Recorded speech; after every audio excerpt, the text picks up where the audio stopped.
Hello, everybody. Welcome and thank you for joining today's live stream. My name is Didi and I work as a developer advocate here at MongoDB. I am very excited about today's live stream because I will be speaking to and you'll be hearing from two really incredible people who have built an amazing tool that has had such a great impact in the Node.js ecosystem. So for context, what we'll be doing today is we'll do some intro of both of them, and then I'm going to ask them a couple of questions about their project called Sidequest.js, and then they're going to show us a demo of how it works, and then we'll have like a few more questions here and there. So if you have any questions you'd like to ask them, you can also share that in the chat, and we can ask the question during the live stream. So we can go ahead and introduce both Lucas and Giovanni. Thank you so much for joining. Yes, tell us your name, where you're from, and what you're building, and the role you play with Sidequest.js. Lucas, you can go first, and then Giovanni can start. Okay. So hello, I'm Lucas. I'm living in the south of Brazil, in a very small city, thanks for remote work. Nice. And I have been working with Node.js for a while. It's more than 10 years right now. I have built another lab, Node.cron. It has some downloads. It's about 7 million downloads monthly. So I have some experience with Node.js. I have studied with Giovanni at the university. So we have friends. Nice. We are friends from like long time. Yeah. Incredible. Thank you so much. Giovanni, how about you? Please do introduce yourself. Hey, everyone. My name is Giovanni Guizzo. I'm a front-end developer mainly, but I also work with a few back-end initiatives like Sidequest. I have a different background. Lucas has been working for like 14 years, right, Lucas? Yeah. In the area. Wow. That's so cool. I took a different path after uni. I went to do a master's and a PhD, and spent some time as a researcher. And then one fine day, I woke up and told to myself, I don't want this life anymore. Let me get a real job. And then I started working remotely here in Brazil. I'm like a neighbor. I live in a neighbor city of Lucas. We are very close friends, and we started to work together on Sidequest, and it's been great. Yeah. Oh, that's so cool. I think that's one of the interesting things about tech, how several people can have very controversial paths into tech, right? It's not like other fields that you have to literally go and like study the exact same things and follow that path. So love to hear like different interesting stories on how people find their path in tech. Awesome. So my first question for you both today is, tell us what is Sidequest.js in as few words as possible, because again, the whole entire call today we'll just be talking about it. So imagine you were speaking to somebody who has never heard of the project before, doesn't understand how it works. How would you explain Sidequest.js to them? Yeah, maybe I can start saying a little bit about that. But before explaining about Sidequest, I'd like to explain why Sidequest. Basically, in the very beginning, I created Node.cron. I shared before. And the idea on Node.cron was more to allow easily creating cron jobs from the Node script, for example. But like for some reason, people start using that on, for example, Express apps. And basically, like since Node.cron doesn't isolate the process, if you block the I/O inside like a scheduled job, the Express app, if like it was all together, are going to like stop responding HTTP requests. So that was one thing. Another thing is because Node.cron doesn't allow distributed lock by itself. So when we start deploying that in multiple instances, basically we we have to implement like the lock manually. And by that context, I started thinking about, okay, maybe we should use something different. Then I tried pull MQ. But that drove me into another problem. Basically, that requires introducing Redis into the app. Yeah. And then I also work with Ruby on Rails and Elixir. So both have a great solution for jobs. On Elixir, we have open jobs that basically uses the existing database for managing that. And then on Rails 8, they released solid queues that basically are doing the same thing. So Yeah. then I started to search more about that, and then I got a small idea on, okay, maybe we can do that with like the already existing database. Then I shared that idea with Giovanni because he has some good experience with TypeScript, and then we created we decided to create a solution that doesn't lock into a vendor, for example, AWS or Google Cloud, and doesn't lock into a specific database. So basically, the idea is like create something to manage queues with the existing database you have in your application, reducing the overhead about maintaining like another database, another thing, because the database it's kind of already maintained by the team, so it's okay. Yeah. Then that drove us to Sidequest, and basically the idea was creating something that keeps like all the features usually queues in background jobs have. For example, retry, exponential backoff. Like if a job fails, it retries in some time. Being able to put jobs in specific queues, defining priority for the queues, and those things. And of course, solving that original problem of Node cron, allowing us to deploy multiple instances, because then Sidequest is going to use the database as like the center of everything, and with like the distributed log for sure.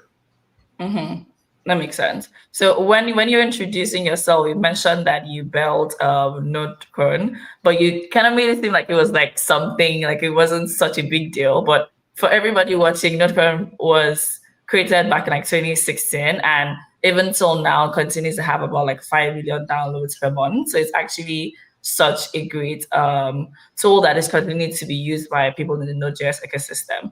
I have like a follow-up question for you, Lucas, before I go to Giovanni. But so you built Node cron, right? And then you've seen that there are a couple of things in it that were not working in the way that you hoped it would. And you were like, oh, fine, I'm going to build something new.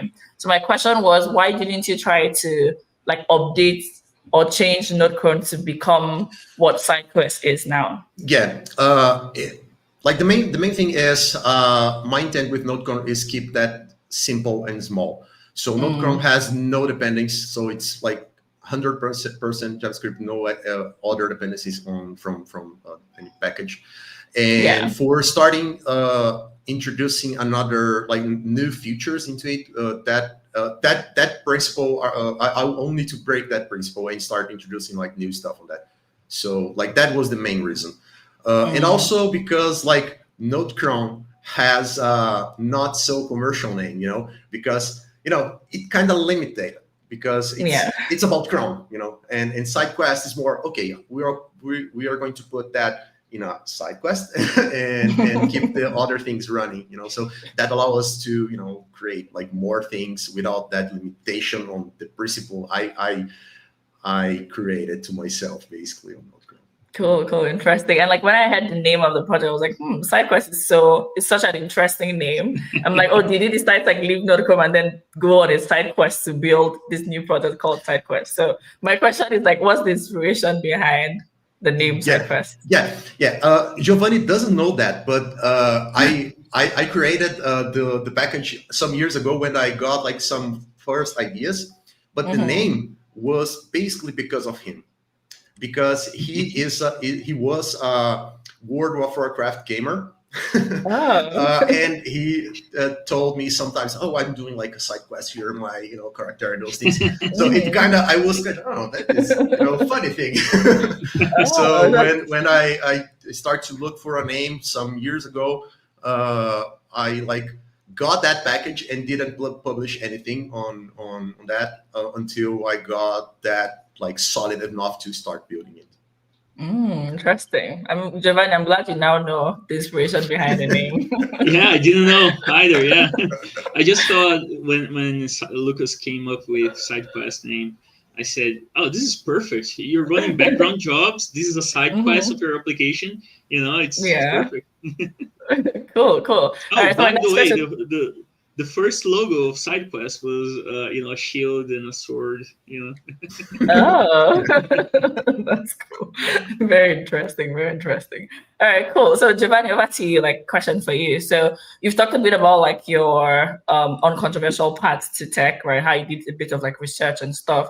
So how like did you? I know you guys went to the same school together, but like, what made you decide? Okay, fine. This is a project that I want to work on outside of you people being like acquainted, or people who knew each other since university. What struck you about this particular project that made you think, okay, yeah, let me leave research and do this?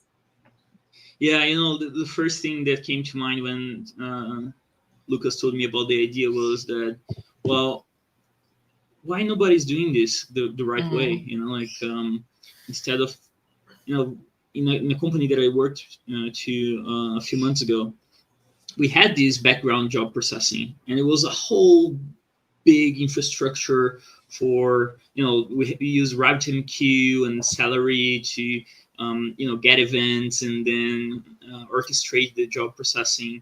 And it was so complicated and it gave us so much headache at that time. yeah. Salary workers wouldn't keep connected to RabbitMQ, and RabbitMQ sometimes would lose packages, and it was so burdensome to work with that infrastructure. Then when Lucas said, "Let's make it simple," and I said, "Yeah, let's make it simple. Instead of using Redis as an additional service that's going to be running just for that, why don't we use Yeah. only the existing database?" You know, and Uh-huh. the simplicity of SideQuest of just starting it in your current application, in your current let's say web service or library, to do Uh-huh. something very specific in an isolated way was such a great idea that I said, okay, let's do that. And we spent some time and we built it. And also the name was a catch as well. Oh, cool, cool, cool. That's so interesting. Nice. Thank you. So, can you both, like either of you can share this some like what's the platform based on? Like what do you use to build SideQuest? What do you mean used to build? But like programming language, database, those kind of Ah, stuff. Like what is the tech platform based on? all right. Yeah, it's a Node project, of course, Mm-hmm. but we are using TypeScript on top of it to allow, for example, building it for modules and for common.js, so that it's kind of more easy to manage. So it's Oh, makes basically sense. that. Makes sense. Mm-hmm. And then I'd like us to talk a bit more about like some like real world usage patterns, right? So can you walk me through what a typical like production setup would look like if someone was trying to use like SideQuest? Like how many database connections would I need to make like worker handler or like stuff like that? Like Mm-hmm. walk me through the process of someone, let's say assuming someone is watching this now, right? And they want to use SideQuest in their production environment to just test out how it would work. What would that setup look like? Yeah, it's quite simple actually. You define your jobs as a class. Each job is a different class. It extends a side quest class called job, Mm-hmm. and then it implements a run method that it's run by SideQuest. So you define that class and you start SideQuest in your main application. What SideQuest does is it creates a different child process to run the main worker there, such that if something happens with the job processing, it won't block your main application, right? So you keep running in a different process, and when you enqueue a job, you pass the class to the enqueuer and all the arguments and configurations, and that's about it. Your worker will run it. When you enqueue a job, you set a new record in your database, and the workers, you can have multiple, will fetch this role and build the job and execute the job. We took very good care to treat concurrency such that we don't have race conditions. Everything is behind locks.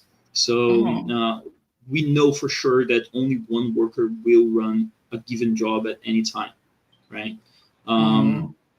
And we also divided the application into worker and enqueuer. So you can start Sidequest without a worker, without executing the jobs, just to enqueue the jobs in that main application. And you can have a different machine just to run the workers, to actually run the jobs. You can do that as long as both the enqueuer and the worker are connected to the same database. Oh, that's very interesting. I like the use cases. In that was kind of a request we got from some users, because initially the idea was trying to keep that as simple as possible, so no extra configuration. That was a thing we cared about, like the developer experience. So we tried to use like strong types with some sign patterns, like good semantic when enqueuing job, those things. So the simplicity for someone that is starting with Sidequest, it's a must-have, So when we start with that only I start method that basically like magically starts everything, that is useful for small projects, startups, those kind of applications. And then some users started to ask, hey, I have this scenario here where I have one app generating like messages or enqueuing jobs in another app responsible for building that, for example, to process videos, those things that are more like heavy. So then we basically decided to go into that path. So Sidequest starts into a very simple way where you can use like just start at without passing any R, and it's going to use SQLite for having that like working. And then you can start adding configurations into it for make that more as your architecture design requires. So in the very end, we end up with like a more complex configuration, but fitting into specific architecture. Yeah, makes sense. And like I'm curious because like most queue systems are typically like supports Postgres, right? But Sidequest also supports MongoDB as well. I'm curious, was this like a user request like this example you just shared previously, or was it part of the vision that you had for Sidequest from the start? And like how does the implementation differ from say implementing Postgres and from MongoDB? Yeah. I can answer that. Basically, we support. The idea was from the beginning to support multiple different databases. So we started with SQLite because it's easy to test locally and stuff like that. And then we introduced MongoDB, Postgres, and MySQL because, well, at least it's my vision that those are the main databases that people use, especially MongoDB as NoSQL database, right? Yes. So we wanted MongoDB here, And the implementation is the difference of using one database and another is very simple. Basically, we divided Sidequest into modules, packages, and we have many packages for databases. So the only difference between using Postgres and MongoDB, for example, is the configuration of the driver. So you configure the driver, put the configuration, the connection string for MongoDB, and you're using MongoDB. If you want to use Postgres, you install the Postgres driver, put the connection string for Postgres, and that's it. It's all completely transparent. Interesting. Yeah. In addition to that, when we start looking like which backends, like which database we should use for, we focus on the most used ones on like Node.js ecosystem. And MongoDB was one of the first because of mean stack. I don't know, it was like more popular some years ago. Back in the day, yeah, true. But basically, there is a lot of companies using that stack until nowadays. So yeah, we decided to go with those basically database. And another thing is how we implemented those drivers. If someone wants to, let's say, create a driver for ClickHouse, we have a project that defines how a backend, we call it like a backend of the like which technology is handling the queue. So we have a project that has basically the definition of a backend, and you can basically implement an interface. That interface with TypeScript, it's going to require you to implement a bunch of methods. And by implementing those methods, that class may be used by Sidequest to manage job. So it's kind of, we can extend that for different backends if we need. And on top of that, we also have a package for testing the backend. So if you want to comply with all the functionalities that a backend should have, you just use that testing package and you run it on top of your backend. And if it passes all tests, you have a pretty sure definition, and you're assured that your backend is most likely going to work. Yeah. Cool. Another thing I really liked about Sidequest is like your dashboard. So you built this management UI and included it. It's free. And my question is, like, what kind of debugging scenarios would this dashboard help that someone cannot easily do by querying the database directly, for instance? Yeah, the dashboard is mainly used for understanding what is going on when we are deploying like Sidequest in multiple nodes. So let's say a job failed. It's hard. Sometimes it's hard to discover like which node has got that that job to be executed. So we try to bring to the UI, for example, the stack trace if the job failed. How the retries it had on. The result, the params passed to the job, like everything basically relates to that. So in theory, if something goes wrong, it's just a matter of opening the dashboard, searching by error, failed jobs, then going inside the job and taking a look into the failed one. To see the difference. Makes sense. I wonder if before I would say let's take like a quick break from questions and see an actual live demo of Sidequest.js. Are you guys ready for that? Yeah, let's do it. Okay, cool. Let's do it. And then we'll be back. All right. Questions. So this is me, guys. This is my VS Code. I'm going to show you an example of a real-world application for Sidequest. Basically, what I created here is an example project where we show how Sidequest would be used on an e-commerce platform, right? To process payments, send notifications, change the inventory. So let me first start MongoDB here, right? We're going to use MongoDB. And then I'm going to start two services. The first one is going to be the worker. So yarn worker, which starts this file here, which is basically Sidequest started with a few configurations like the Sidequest MongoDB backend driver, right? And then the database URL. And the max, this is the configuration I told you about. If you want to change here to, can you zoom in into the code? Sure. Sorry about that. Right. Is it better? Okay. Yeah. Yes, it is. Thank Better. you.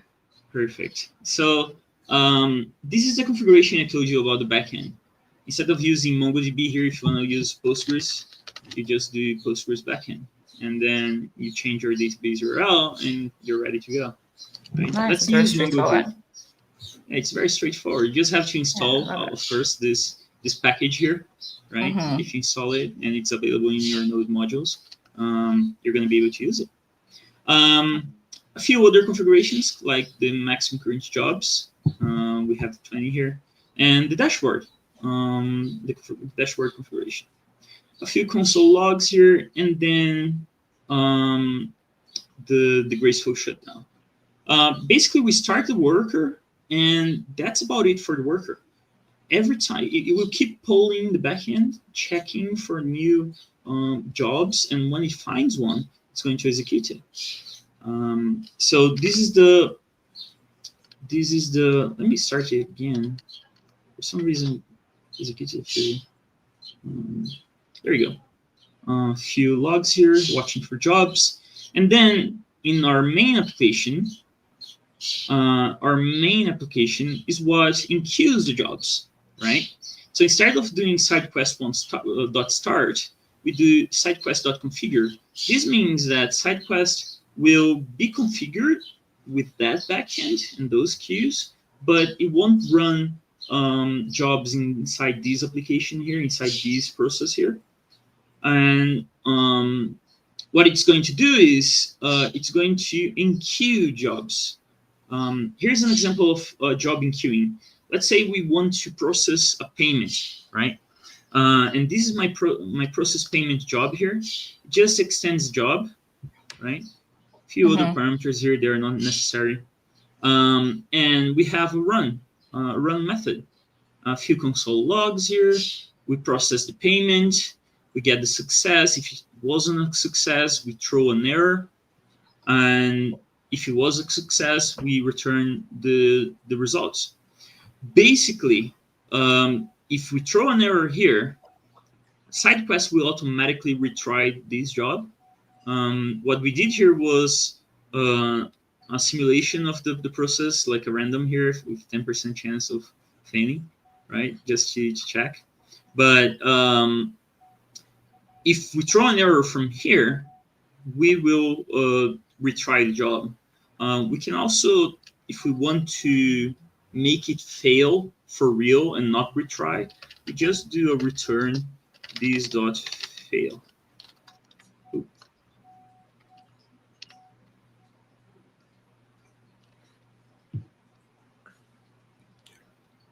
We return this.fail. This forces the job to fail. Let's say we don't want to fail. We don't want to retry. We just want to snooze the job for a certain delay. Let's say 1 second. Oh, I like that.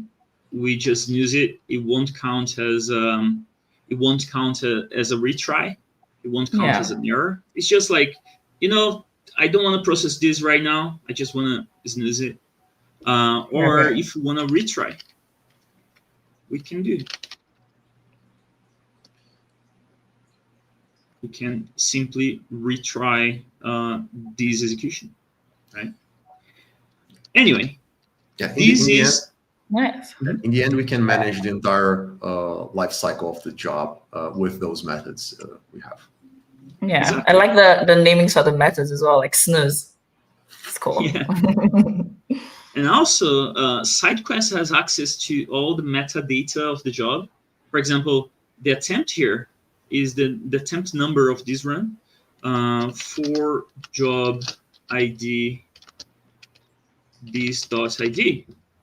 So you can fetch lots of information about when it was last attempted, when it was available to execute, the backoff strategy, when it was claimed by a worker, who claimed it, and so on. So you have access to many metadata information here, right? Cool. So basically what this job does is it simulates a payment. Let's say we do a payment here. And after that, after the payment is executed, we can build another job, like the send order confirmation job. And one good thing about Sidequest here that I'm really proud of that we did here is the strong typing. So send order confirmation receives an order confirmation payload, right? These items here. So let's say that in your enqueuing code, you forget to do order ID. Because you send here the type of the job, it will throw the completion error. So you have strong typing here for everything. And you can also do other configurations on enqueue, right? You can do other configurations like when it's available. So let's say new date, 2025, 10. So tomorrow, you can do this. So it's only going to be available to run tomorrow. You can configure as well many things like attempts, max attempts. I want to attempt it at max 2 times, or I don't want to retry this. If it fails once, I just want it to fail forever, right? And you can configure the queue in which it's going to be executed, and many other things, right? You can check the docs for all the configuration options here. So basically, after processing the payment, we are going to send the order confirmation and then update the inventory. And finally, we are going to check the shipment to send a notification. So what we do here instead of what we do here is scheduling it for 2 hours from now, right? Like I said, available at shipment time. And here as well, we do available at a reminder time for 24 hours from now that your cart is abandoned. So go back and check it, right? And let me run this here so you can see. On the right side here, you're gonna have the logs for the enqueuing mechanism, and here on the left, execution call, right? So yarn main. Once we enqueue the jobs here, right? We do here. Sorry, I have to build it again. Live demos, right? Yeah, the demo gods are on your side. So I enqueue the jobs.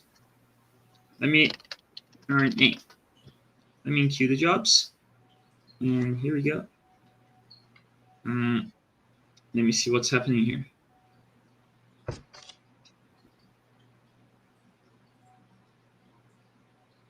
Fail job import script.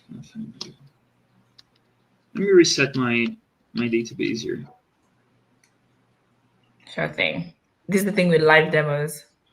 You Yeah. always have to say a few words to the demo god before you do one to ensure things go smoothly. And I assure you, I tested this thoroughly before. I absolutely believe you. There you go. So let me try again. Awesome. And it's failing.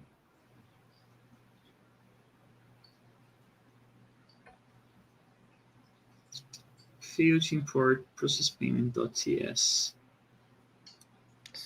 Maybe a thing with like a file. Let me see what my this is doing here. Worker jobs orders process payment JS.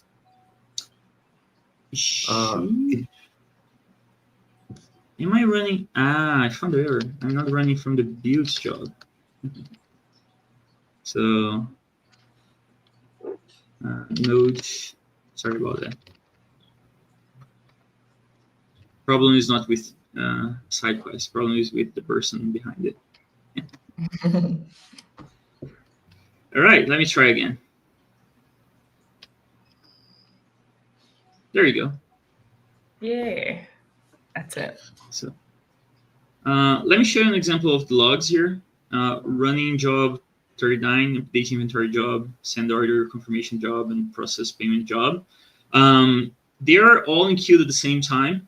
So there is no assurance of the order in which they're going to be executed, right? Aside from the priority of each queue. But here it is. The payment processing, we log all the payment. Let's say the order confirmation email was sent successfully, the inventory was updated successfully, and also the payment was processed successfully, right? This here is an example of how we run this all in one place. But because we have 20 as our max concurrent jobs, those 3 jobs are being executed at the same time, right? Maybe that's not what we want to do. Maybe what we want to do is to execute them one after the other. I want to only send the order confirmation after my payment is confirmed, and I want to update inventory only after the payment is confirmed as well. So let me do something here. Let me get, I did some changes to the code before. Let me stop all of this. There we go. So basically what I did here is I only queue one job to be run right now, which is the process payment job. And I pass all the parameters. And here inside the process payment job, in the second thing here, is that I queue other jobs from within that job. So I only want to execute and queue those jobs if my payment was successful, right? So I can build those jobs from within that job.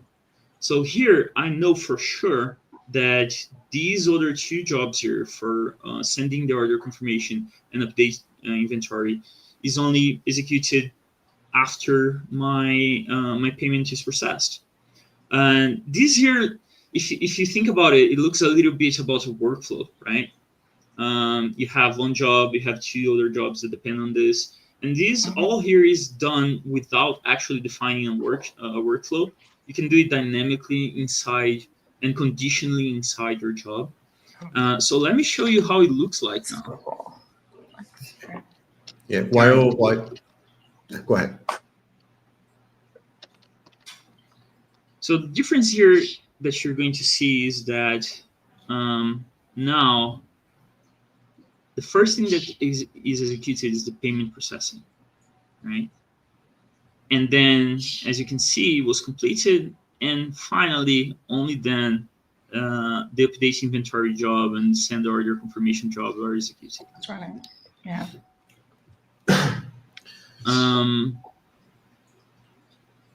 Yeah. I have something to share about that. That looks like really simple, right? But basically, that is one of the things Sidequest does for us. When we are working with multi-process with Node.js or working threads, it's kind of different from another stacks. Like let's say Golang, we just do a Go, the routine and everything, it's executed in another place. And you have access to everything that was defined into the file before. With Node, it's kind of different. When we are running a job,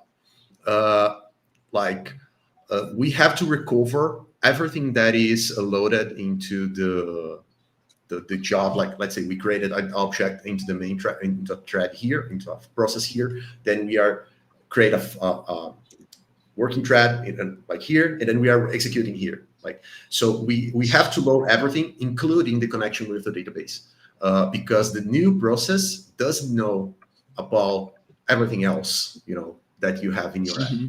So that is one thing we work a lot with for making that like simple to enqueue a job from inside another job without the need of exposing the complexity of working with working threads or fork process. Exactly. And you don't have to reconfigure Sidequest inside here. So you don't have to pass all the configuration again inside the job.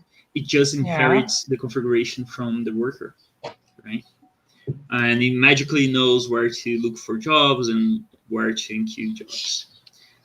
Let me show you another example here of a feature, which is uniqueness, right? Let's say for some reason your code has a bug and you're sending multiple order confirmation jobs, right? You're sending twice, and your users are complaining that they're receiving lots of emails.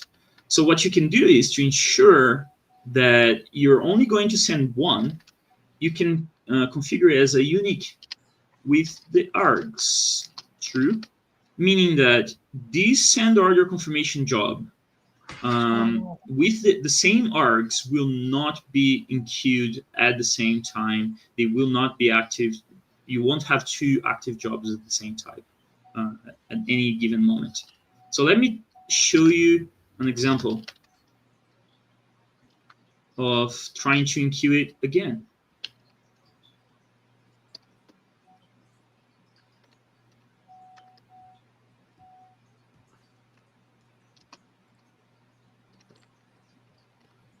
So let's say we enqueue an order confirmation job, and we try to enqueue the same one at the same time. Let me do available at new date 2025 and 28, so tomorrow. So let me show you how it looks like.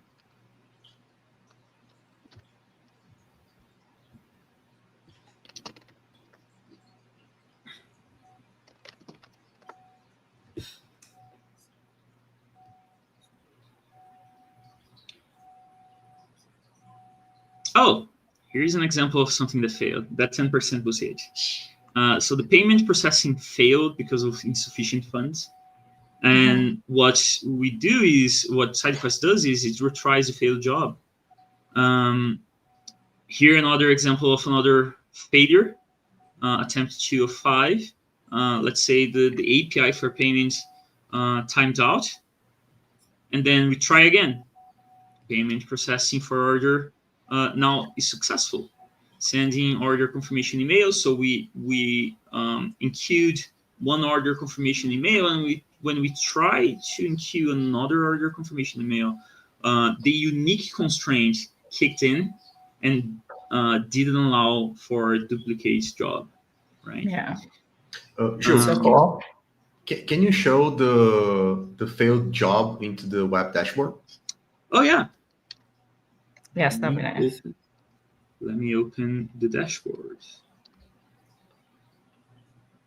In the meantime, there's a question that, oh, okay, it's up already. Yeah. Okay, cool. Go ahead. Yeah. I thought it was going to take some time. No, the dashboard starts with Sidequest when you start it, unless you disable it, right? So let's see the logs for the last 12 days or the last 12 hours. You can see the amount of completed and failed here, right? This is the dashboard, the main dashboard. You can see all the jobs here, right? If you failed. Let's check the one that failed. The one that failed twice before being completed. So this process payment job here. You can see, what you can see here is the script path from inside Sidequest. The status, the name, also the run arguments. You can see all the run arguments here, right? The result of the successful execution, and also for each attempt, what was the stack trace? So in the first attempt, we had insufficient funds, and also here, payment gateway timeout, right? You can have all these, debugging information here that can help you. Also, you can rerun a job from dashboard. Let's say you want to reprocess the payment. You just click it, and you will execute again. Attempt 4, and this is the order ID success, right? You can see also the other jobs here. You can check scheduled jobs, send shipment notification job, which is for today, later on. You can cancel it, right? You can cancel this job. I don't want to run that. Or you can run a canceled job. You can see all the failed jobs, what happened here. Before when I was trying to run not the build application, I was trying to run with TypeScript, and it was not being able to find it. And also, you can check the queue status. You can stop a queue. So let's say we try to, let me try to run those jobs again. Process payment job. Send our confirmation job. Let me see orders, inventory, marketing, payments. Let me stop payment so you can see. In queue again. And if you look at here, you see that the process payment job is not going to be executed because it's in the payment queue, right? So if I come here and I unpause the orders and payment, when you go back here, it's running, right? So you can handle all the queues from the dashboard, also the jobs lifecycle from here. You can see which worker claimed it, right? You can see when it was completed and also the results of the execution, right? Really cool. I like how straightforward it is to implement, but then also like how you can also see things visually as well, right? Like when you come to the dashboard, you can see like the jobs and queues. It's so incredible. There's like a question that came in from LinkedIn, I believe, where someone asked, is Sidequest easily integrated into NestJS? I can answer that. Sure, please. Well, up to a few weeks ago, it wasn't easily integrated with NestJS because of how NestJS resolves the script paths, right? As you can see here, it tries to find the script automatically when you pass the class, right? You pass only the class. You don't need to pass the file path of your script. Sidequest handles this script resolution automatically. Up to a few weeks ago, these automated job path resolution wouldn't work very well with NestJS or other bundled applications. But we released in a few versions ago a new feature, which is manual job resolution. And with that, you can integrate with NestJS. In this feature, what you have to do is just declare a script that exports all your jobs. And you point to that script, and that's basically it. We won't try to automatically resolve the job path. We will get from your job declaration file. And this allows us to integrate with NestJS, with Next.js, with other types of applications as well. Awesome, thank you, Patrick. I hope that answers your question. If there was one major feature that you could add to Sidequest.js that isn't there yet, what would it be and why? Lucas? Yeah. We have a few things we want to do, but probably I would say like we still miss some things on dashboard. For example, the ability of see the logs, because when we have, for example, a console log or something like that into the job, we are not capturing that and showing into the dashboard. That would be like really useful, and we didn't implement that yet. I don't know if can you remember something else? Oh, remember one. That job, that filter when we show like the 12 minutes you set. No, go here. back. yeah, that is one thing. We should add like more options and custom range on that, because let's say I got on Datadog or another APM a specific thing going wrong into a specific time. We should be able to set that into this dashboard as well to see like what happened into that time frame. That would be so I would say more debugging tools on the website. Right. Yeah. Nice. I like the idea of like a custom range. That would actually be very helpful. We have a few more minutes left, so I'll just wrap up like the remaining questions we have. So both of you are doing this. For context, for anybody who missed it, this is an open source project. So both of you are working on this project while you have your full-time job. So like, how are you thinking about things when it comes to like long-term like maintenance and like sustainability, but then also growth as well of Sidequest? I'll let you answer that, Lucas. Yeah, I don't know. For my side, it's kind of normal because I'm maintaining Node.js for 10 years. So it's just a matter of like continuing with what I have done from the last 10 years. But what I can and what is that? What is that? When you say continue what you've done, what's that thing you've done for the last 10 years? Tell us the maintaining like Node.js. Basically, I do that into like waves, I like to say, because usually we have, for example, I have a normal job as a developer. I'm working as a software engineer, so usually like it's hard because sometimes we don't have like time for focusing on side projects. What I like to do is combine like whenever we have like more smooth moment into the company side, then I can focus a little bit more because I don't need to do like extra hours, those things. And so that is how I work in waves. So usually is and being more specific is right after the end of quarters. So I have more time into that moment. And of course into the weekends. I'm not sure. I understand like maybe no everybody like thinks that way, but I like to code. Like software engineering is also my hobby, you know.